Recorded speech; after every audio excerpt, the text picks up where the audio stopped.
Cumprimentos, irmãos, na paz do nosso Senhor e Salvador Jesus Cristo. Amados e queridos irmãos, meu nome é Roberto, sou evangelista. E nesse vídeo de hoje, vou estar falando a respeito de um assunto muito polêmico que está dominando o Brasil, que é sobre a democracia, né?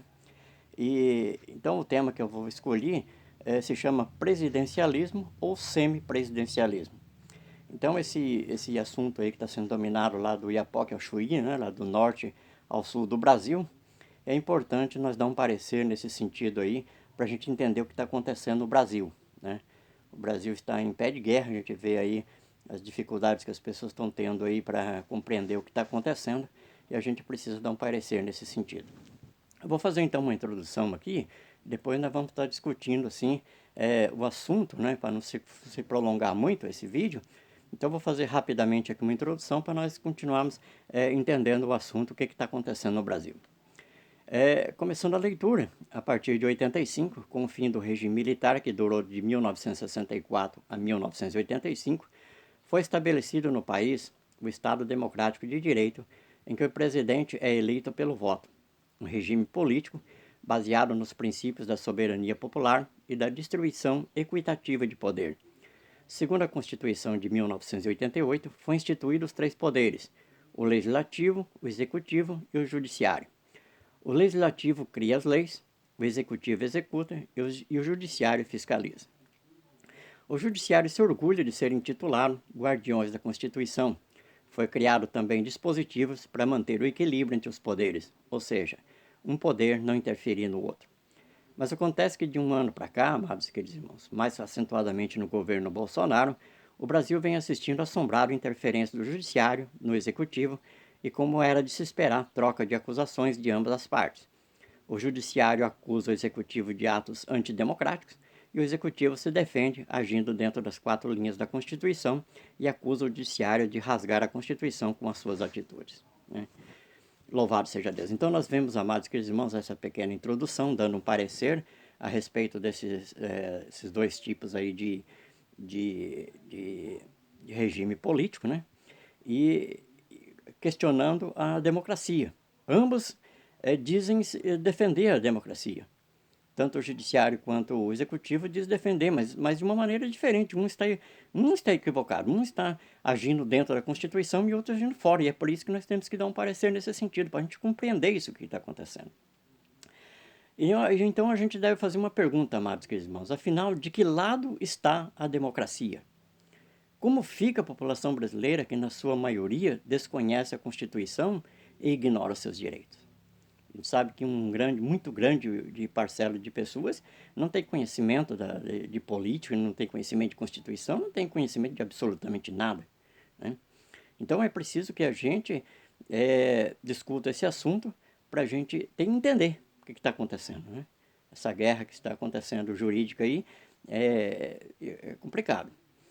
Então, amados e queridos irmãos, surpreendeu-nos, né, os brasileiros, surpreendeu-nos os brasileiros, e principalmente as autoridades, um integrante do Tribunal Superior, né, do STF, e que fez uma viagem a Lisboa, né, capital de Portugal, ao declarar expressamente que o Brasil está vivendo um semipresidencialismo. Nesse caso aí, amados irmãos, ficou muito claro ao aplicar medidas inconstitucionais ditatoriais trazendo insegurança jurídica, né? Quando se cria um regime que não existe, obviamente que vai trazer dificuldade para o país, porque os advogados que estudam a Constituição, que estudam o Estado Democrático de Direito, eles ficam confusos, porque um está agindo dentro da Constituição e o outro está agindo fora da Constituição, porque semipresidencialismo não existe, está fora da Constituição. Então, com a instituição deste governo paralelo, arrastaram deputados, senadores, Ministério Público, procuradores, Polícia Federal, governadores, prefeitos, até mesmo os integrantes da OAB e militantes de imprensa. Obviamente que não querendo generalizar, né? Não são todos. Tem uma certa quantia de pessoas que assumiu essa posição e tem outras que estão dentro dos parâmetros, né? Ao assumir um governo fictício, ignoraram o governo Bolsonaro eleito democraticamente, com maioria absoluta da população, e abraçaram a doutrinação socialista marxista como base constitucional, a qual chama de democracia, e por não contar com o apoio da população brasileira, tem que governar como ditador. Então, amados, é um erro nos dirigirmos aos integrantes do STF como ministros. Eles não são ministros, são juízes. E juízes não têm que agir com parcialidade. E é exatamente isso que se vê ao atender as reivindicações durante a campanha eleitoral aí dos partidos de esquerda, num total de 170, né? 170 para mais, né? Isso até alguns dias que eu vi, né? Enquanto que atenderam as reivindicações, apenas 6 dos partidos de direita. Com essa atitude, abriram mão da função de juízes e abraçaram um regime político que não existe, tornando seus ministros, né? Louvado seja Deus. Mas, amados e queridos irmãos, quais são as consequências de se criar um regime político inconstitucional? Então, os integrantes, seja do judiciário, do legislativo, que adotou essa nova maneira de governar, verdadeiramente se desviou do propósito original que o cargo exige. Portanto, cabe quem? As Forças Armadas fazer uma intervenção, não no regime político vigente, mas aos integrantes específicos e trazê-los de volta ao seu objetivo principal. Isso aí não sou eu que estou dizendo, não, são juristas de todo o Brasil, são pessoas que entendem a Constituição que está dizendo, né? Que as Forças Armadas podem fazer essa intervenção, mas não no regime político do país, né? Deixar bem claro isso, né? Não na instituição, né? Mas sim na pessoa específica, né?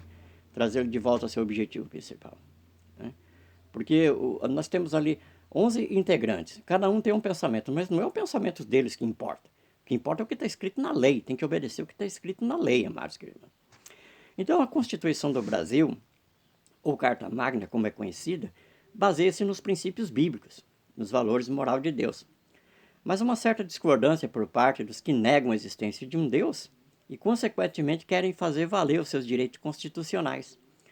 Então, essa guerra ideológica, ela vai prevalecer até a volta de Jesus, a menos, é claro, que um dos lados consiga provar a existência ou não de um Deus, né? Louvado seja Deus. E é exatamente isso que eu estou apontando a câmera agora, né, para o Mapa Mundi.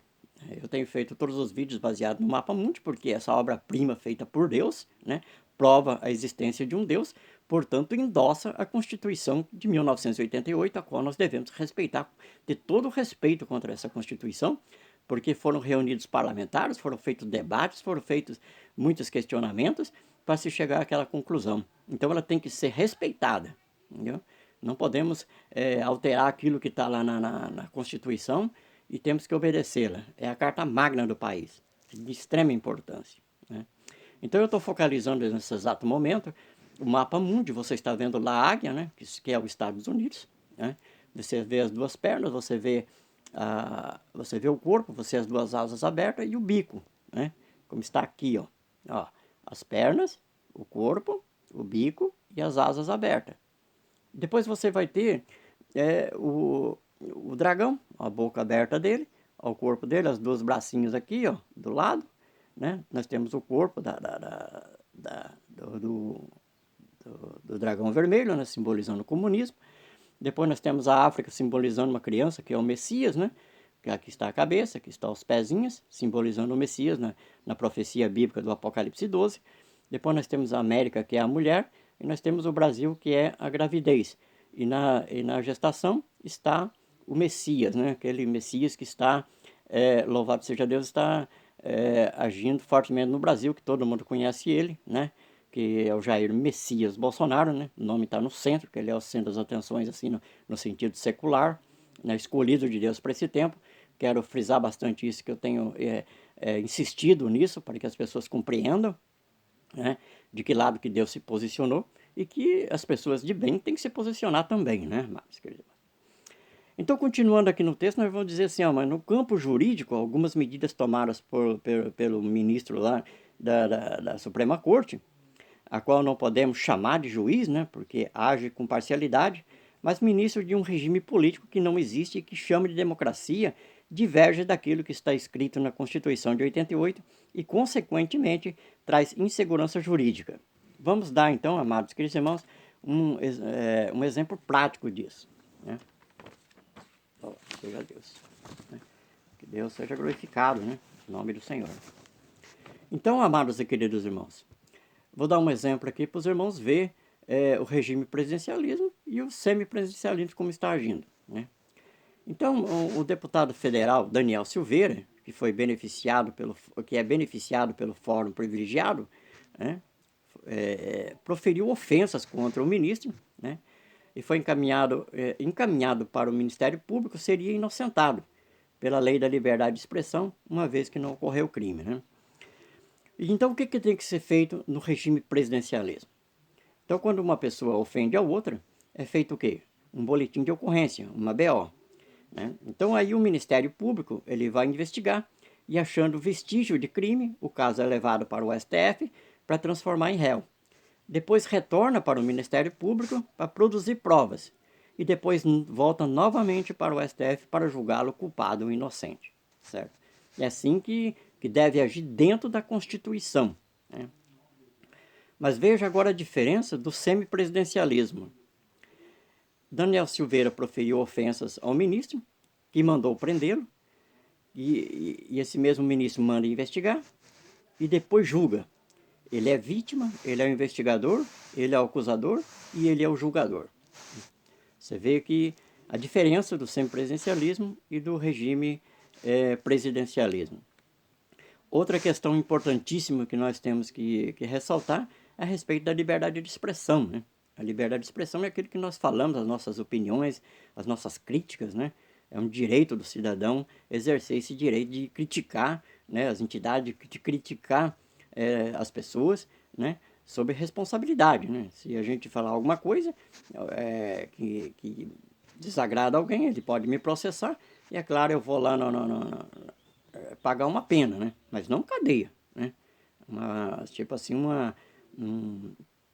fazer uma pena administrativa, né? Não é prisão, não, como está acontecendo. Então, a liberdade de expressão, bem como o direito de ir e vir, são leis pétreas. O que é lei pétrea? É lei que não pode ser mudada, está na Constituição e não pode ser mudada em hipótese alguma. É um direito da pessoa disso, entendeu?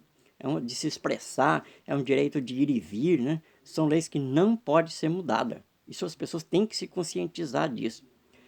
E a pessoa, então, ele tem esse direito aí de opinar, seja quaisquer for o assunto, né? Louvado seja Deus. Agora, o que está acontecendo no regime semipresidencialismo, esse regime que não existe? Pessoas estão sendo presas por causa da opinião, canais nas redes sociais estão sendo desmonetizados por causa de sua opinião, com a alegação de propagar notícias falsas, né? Então, vê a diferença, né? O que está escrito na Constituição e o que não está na Constituição. Outra coisa importante que nós temos que ressaltar, amados queridos irmãos, é a respeito do ex-presidente Michel Temer, né? Quando esteve inteiramente na frente da presidência da República, concedeu indulto presidencial aos réus do mensalão. Então esse juiz ele defendeu a medida dizendo que ninguém podia questionar, nem o STF, nem partidos políticos, nem deputados e nem senadores. Era prerrogativa única e exclusivamente do presidente. Mas quando o presidente Jair Messias Bolsonaro concedeu o indulto presidencial ao Daniel Silveira, esse ministro questionou e continuou promovendo medidas restritivas ao deputado, né? Você vê a diferença. Primeiro fala uma coisa e depois age de maneira diferente. Então fica difícil desse jeito, né? O Brasil ir para frente desse jeito, né? Outra questão importante ressaltar é a parcialidade, né, do juiz.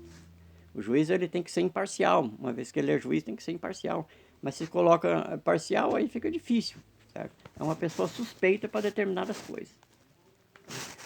Então as pautas da esquerda, como aprovar determinadas coisas erradas, né, com a criança, liberar o uso de drogas para recreação, criminalizar a homofobia, censurar a mídia, ideologia de gênero, movimento feminista e muitas outras coisas, são as mesmas defendidas pelos integrantes do STF, né? Aí você vê um posicionamento parcial por parte do juiz, que não deveria ter, né? Lamentável isso, mas fazer o quê? É o que está correndo no Brasil. E isso obviamente que precisa ter mudado, né? Então, amados e queridos irmãos, tem uma multidão de pessoas na frente dos quartéis de exército mostrando o seu descontentamento ou indignação com o resultado das eleições realizadas no último dia 30 de outubro de 2022, né? As atitudes dos magistrados que compõem o TSE, que por sinal são os mesmos que compõem o STF, se posicionando de um lado, né? Agindo parcialmente.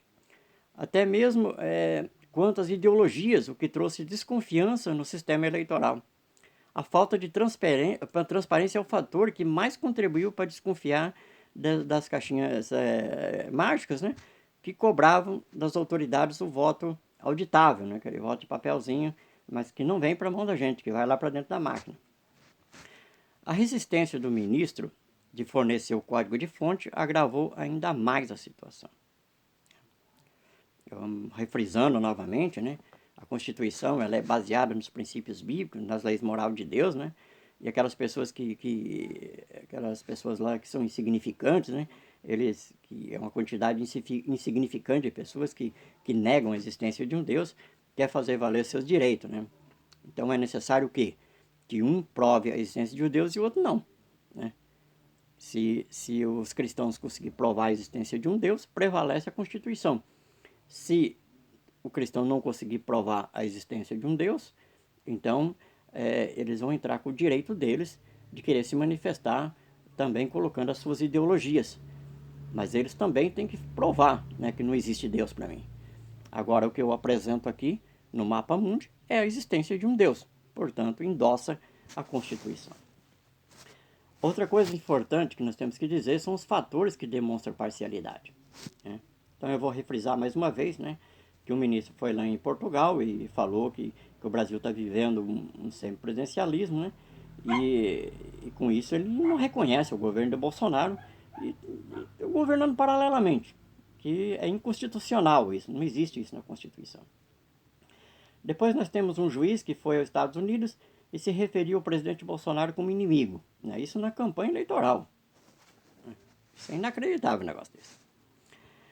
Aí tem a Suprema Corte, que atendeu 170 reivindicações da esquerda contra 6 de direita, né? Isso durante a campanha eleitoral, né? Foram deixados de passar 154 mil inserções do Bolsonaro nas rádios do Nordeste, favorecendo o PT. Inserções são boletins diários durante a programação que vai de 20 a 30 segundos lá nas emissoras de rádio, né? Depois nós temos, amados irmãos, o candidato Lula, durante a campanha eleitoral, dando tapinhas na cara dos integrantes do TSE, mostrando intimidade, né? Inacreditável um negócio desse, né? Tem também um ministro da Suprema Corte que fez live com o Movimento Sem Terra, né? Tem um outro ministro lá que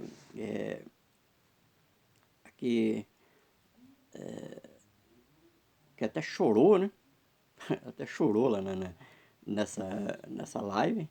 E é complicado um negócio desse, né? Aqui o TSE proibiu qualquer comentário contra o adversário do Bolsonaro, né?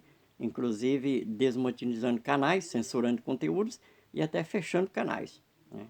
Quando era o contrário, podia. Inclusive a ministra aí da Suprema Corte autorizou o candidato de esquerda a chamar o candidato de direita de genocida, alegando liberdade de expressão, né? Eu vou fazer um vídeo nesse sentido aí mostrando quem verdadeiramente que é o genocídio. Se é que há um genocídio, eu vou mostrar quem é, entendeu? Com certeza não é o presidente Bolsonaro. E o TSE também negou a implantação do voto auditável como mecanismo de transparência, nega o código de fonte para investigação e com essa atitude está mostrando, está confessando o quê? Que tem coisa errada, né? Infelizmente, né? Por mais que diga que é infalível, mas a atitude da pessoa mostra, né? E a velha imprensa detonando o presidente 24 horas por dia, influenciando famílias que não têm internet nem celular, telespectadores de TV aberta, né? Então ali ele faz uma série de acusações que, obviamente, que vai fazer com que as pessoas se posicionem de um lado e isso não é permitido, né? Isso não tem que ser permitido, não, né? Então, amados e queridos irmãos, nós temos aí então essa questão importante, né? Eu queria ressaltar mais uma coisinha. Os advogados, tem advogados que se colocou do lado desse juiz, né? Desses ministros da Suprema Corte lá que adotou esse regime. Aí eu pergunto para esses advogados, Marco Irmão, quando você fez faculdade de Direito, o que foi que você estudou lá? Você estudou a Constituição do Brasil, a Carta Magna do Brasil, ou você estudou o semipresencialismo? Como é, amados queridos irmãos, a gente percebe aí que a advocacia é uma profissão que está em extinção. Porque se eles estudam a Constituição do Brasil, de 88, e depois vão aplicar outras leis que não existem, então aí como que você vai contratar um advogado? Eu digo também para a Polícia Federal. A Polícia Federal, que é uma polícia que foi instituída por Deus para combater o crime, como é que ela vai se posicionar contra a Constituição do Brasil, que é crime? Essas Polícia Federal ou não tem conhecimento da Constituição, ou está agindo neciamente, precisa retornar ali para a sua posição. Né? Tanto polícia militar como polícia civil, né? Delegado, promotor, ou Ministério Público que se colocar contra a Constituição, ele tem que repensar os seus preceitos aí, né? Tem que voltar à realidade. Aquilo que ele estudou lá na faculdade, que ele aprendeu, né? Tem que pôr em prática aquilo lá, não uma nova invenção da humanidade. Né? E tem outras autoridades aí também que lamentavelmente estão fazendo essas coisas. Né? Tem que rever aí o seu conceito aí, entendeu? E buscar agir dentro da lei, né? Porque o que importa é a lei. Não é pensamento de brasileiro, seja lá, se tiver 7 bilhões de pessoas com pensamento diferente. Não é os pensamentos das pessoas que importam, não. É o que está escrito na lei que vale. É a lei que é o importante. É a lei que tem que ser obedecida. Entendeu? Então, quando você entende um pouco da Constituição, você vê o posicionamento. Você sabe que a pessoa está agindo dentro ou fora da lei. Né? Então é preciso retornar ao equilíbrio. Né? Então fica essas palavras aí. Deus abençoe a igreja. Fiquem na paz do nosso Senhor Jesus. E no próximo vídeo vou estar falando a respeito de nota de esclarecimento. Né? Vou falar de diversos assuntos aí que foi levantado contra o presidente e que a gente vai colocar em xeque isso aí. Né? Vamos trazer quem são mesmo realmente os interesseiros e quem não são. Fiquem na paz do nosso Senhor Jesus e Deus abençoe a todos.